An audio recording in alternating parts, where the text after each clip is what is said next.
আরে একটু চিন্তা ভাবনা করছেন, আর একটু আগে চলেন। এটা তো হলো একটা আয়াতুল কুরসির ফজিলত। আর একটা ফজিলত আছে, আল্লাহ রাসূল সাল্লাল্লাহু আলাইহি ওয়াসাল্লাম বলেছেন, উম্মতরে, যদি কোনো আমার উম্মতের মধ্যে কোনো লোক নর হোক কিংবা নারী হোক, 5 ওয়াক্তের ফরজের পর, 5 ওয়াক্তের ফরজ নামাজ আছে, 5 ওয়াক্তের ফরজ নামাজের পর যদি কোনো আল্লাহর বান্দা এবং বান্দি আয়াতুল কুরসি পড়িতে পারেন, নবী বলেছেন জান্নাত যাওয়াতে শুধু তাকে মত আটকে রেখেছে, যেমন এই লোকটা মরবে আল্লাহর জান্নাতের ভিতরে চলে যাবেন। আয়াতুল কুরসির ফজিলত, 5 ওয়াক্তের ফরজ নামাজের পর যদি কোন আল্লাহর বান্দা এবং বান্দী আয়াতুল কুরসি পড়িতে পারেন, রাসূল বলেছেন জান্নাত যাওয়াতে যতদিন বেঁচে আছে ততদিন শুধু দূরে আছে, যেমনই মরবে লোকটা জান্নাতে চলে যাবে। কত ফজিলত ভাই, কত ফজিলত। আর একটু আগে চলেন। আহা হা, ছোট পাপকে ছোট মনে করি না। আল্লাহর নবী একদিন বসে আছেন, আল্লাহ নবীর স্ত্রী মা আয়েশা রাদিয়াল্লাহু তাআলা আনহা নবীর পাঞ্জরে বসে আছেন, গল্প সল্প করছেন। নবীজির আর একটা স্ত্রী সাফিয়া রাদিয়াল্লাহু তাআলা আনহা, যিনি সাইজে একটু খাটো ছিলেন। যারা সাইজে একটু খাটো আমরা কি বলি? নাটি, বাঁঠা, বাঁঠি বলি কি বলি না? হানা বলেন, বলি না? বলি না? তো সাফিয়া রাদিয়াল্লাহু তাআলা আনহা সাইজে একটু খাটো ছিলেন। এবার নবীর পাঞ্জরে কিন্তু আসছেন, নবীর সাথে দেখা করতে আসছেন, কোনো দরকারে নবীর কাছে আসছেন। এবার মা আয়েশা রাদিয়াল্লাহু তাআলা আনহা নবীর পাঞ্জরে যে বসে আছেন, ইশারা করে বলছেন, হুজুর, হুজুর, মানে নবীজি, এই দেখেন, ইশারা করে, শুধু ইশারা করছেন, এই দেখেন আপনার স্ত্রী সাফিয়া যে নাটি, দেখেন আপনার কাছে চলে আসছে, নাটিকে দেখেন আপনার কাছে আসছে। ওরে সুবহানাল্লাহ, রাত দিন আমরা এরকম পাপ করি, কিন্তু এই কাজটা যে কত বড় পাপ আমরা বুঝি না। মা খালারা দেখবেন কথাতে কথাতে যায় লড়াই ঝগড়া হবে, তখন বলবে কালনি, কালটি, এরকম ওরকম কানি, একটু টেরি থাকলে কাউকে টেরি বলে ডাকবে, কত রকম বলে ডাকবে। কিন্তু সুবহানাল্লাহ, নবীজি যেমনই শুনলেন আমার স্ত্রী আয়েশা, ওই নবী একটু নাটি খাটো, তাকে ইশারা করে বলছেন, হুজুর, এই যে দেখেন নাটি আপনার কাছে আসছে। সুবহানাল্লাহ, আল্লাহ রাসূল সাল্লাল্লাহু আলাইহি ওয়াসাল্লাম রাগ করে নিলেন, নবীজি রেগে গেলেন। কত রাগলেন, যখন নবী রাগতেন নবীজির চোখ লাল হয়ে যেত। দয়ার নবী রেগে গেলেন, রেগে যাওয়ার পর নবীজি বিবিকে ডাকতে বলছেন, ও আমার বিবি আয়েশা, তুমি একটা লোককে নাটা বলেছো, একটা লোককে তুমি বাঁটা বলেছো। এই নাটা এবং বাঁটা কথাটা এত নোংরা, এই নাটা এবং বাঁটা কথাটা এত খারাপ, এই কথাটাকে ধরে যদি একটা সমুদ্রে, একটা নদীতে ছেড়ে দেওয়া হয়, গোটা সমুদ্রের পানি দুর্গন্ধ হয়ে যাবে, দুর্গন্ধর কারণে নদীর পানি পান করা যাবে না। আয়েশা রে, এই নাটা এবং বাঁটা কথাটা ধরে একটা সমুদ্রে যদি ছেড়ে দেওয়া হয়, একটা পুকুরে যদি ছেড়ে দেওয়া হয়, একটা নদীতে যদি ছেড়ে দেওয়া হয়, সমুদ্রের পানি দুর্গন্ধ হয়ে যাবে, দুর্গন্ধর কারণে সমুদ্রের পানি পান করা যাবে না। এবার আপনাকে বলি, চায়ের দোকানে বসে গেছেন, চা খাইছেন, আরে অমুক মৌলানা, নাসিরউদ্দিন মৌলানা, হ্যাঁ বলিস না, সালা ওইলাকে মুলবি কে বলবে?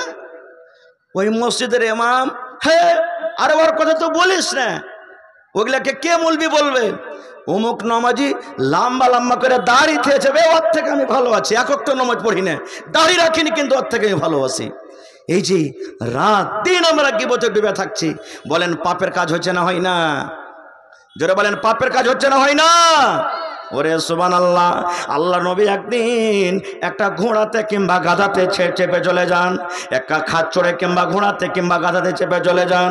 রাস্তা দিয়ে চলতে চলতে চলতে হঠাৎ করে ঘোড়া এমনভাবে ঝিড়কেছে, বিঁধকেছে, মনে হয় নবীকে ঘোড়াটা ফেলে দিবেন, নবী যে ঘোড়ার ওপর থেকে পড়ে যাবেন, এরকমভাবে ঘোড়া এরকমভাবে ঝিড়কে উঠেছে।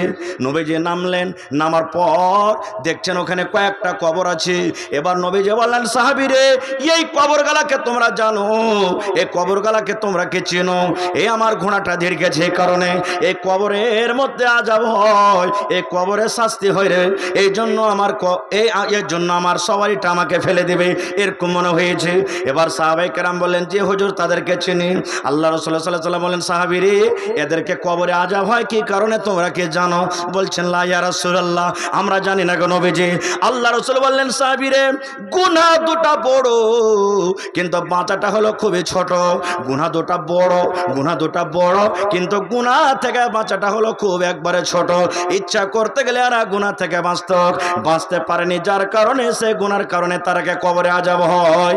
তো দুটার মধ্যে একজনকে নবীজি বললেন, উম্মত রে, একজনকে কবরে আযাব হয়, সে পেশাবের সেটা থেকে বাঁচত না। 2 নম্বরে রাসূল বললেন, একে যে কবরে আযাব হয়, এই লোকটা কিন্তু চুগলখড়ি গীবত করে বেড়াতো। দেখেন কত ভাই পেশাব করছে, পানি লাই না, পেশাব করে দিলে এমনি চলে এলো। ভাই রসুলের হাদিস আছে, পানি যদি তুমি না পাও ওখানে তুমি ঢাল পাথর ইস্তেমাল করো, ইট ইস্তেমাল করো, কিন্তু হায়রে আফসোস আমরা পানিও লি না, ওপর থেকে দাঁড় হয়ে আমরা পেশাব করছি, দাঁড় হয়ে। এখন তো এত টাইট টাইট প্যান্ট পরছে ভাই, সুবহানাল্লাহ, যে বসতে পারে না তখন দাঁড় হয়ে পেশাব করছি আমরা। ভাই রে, এই সমস্ত জিনিস থেকে কখন আমরা বাঁচতে পারবো, কখন বাঁচতে পারবো? তো ভাই নবীজি নিজের স্ত্রীকে রাগলেন, ডাঁটলেন শুধু নাটি কথা বলার কারণে। আর একটা হাদিস শুনবেন না, যে নবী রাগ করলেন, বিবির প্রতি ডাঁটলেন, সুবহানাল্লাহ, সেই নবী নিজের বিবিকে কতটুকু ভালোবাসতেন। এত ভালোবাসা থাকা সত্ত্বেও নবীজি তাকে ডাঁটলেন, কত ভালোবাসতেন জানেন? আল্লাহ রাসূল সাল্লাল্লাহু আলাইহি ওয়াসাল্লামের স্ত্রী মা আয়েশা রাদিয়াল্লাহু তাআলা আনহা নিজে বলেন, আমি নবীর পাঞ্জরে বসে আছি, দুধ পান করি, পানি পান করি, ওরে সুবহানাল্লাহ, নবী আমার দিকে দেখেন, আমার বিবি আয়েশা গিলাসের কোন জায়গাতে মুখ লাগায়, ঠোঁট লাগায় পানি পান করেন, আমি দেখছি। মা আয়েশা বলেন, আমি দুধ পান করি, গিলাসে পানি পান করি, আমার নবী আমার দিকে দেখছেন, আমার বিবি আয়েশা গিলাসের কোন জায়গাতে মুখ লাগায় পানি পান করেন। ওরে সুবহানাল্লাহ, মা আয়েশা বলেন, দুধ পান করতে করতে কিংবা পানি পান করতে করতে যেমনই আমি গিলাসটাকে রেখে দিলাম, নবীজি গিলাসটাকে নিয়ে নিলেন, যেমনই গিলাসটাকে নিয়ে আলোয়া, মা আয়েশা বলেন, যে জায়গাতে আমি আয়েশা মুখ লাগায়, ঠোঁট লাগায় আমি পানি পান করলাম, দয়ার নবী ওই গিলাসের জায়গাতে মুখ লাগায় পানি পান করলেন। শুধু তা নয়, মা আয়েশা রাদিয়াল্লাহু তাআলা আনহাও বলেন, আমি গোশত ছিঁড়ে ছিঁড়ে খাই, আমি হাড্ডিতে কামড় দিয়ে দিয়ে খাই, গোশত আমি কামড় দিয়ে দিয়ে খাই। যখন আমি পিসটাকে থালাতে আমি রেখে দিলাম, আল্লাহর নবী ওই পিসটাকে উঠে নিলেন।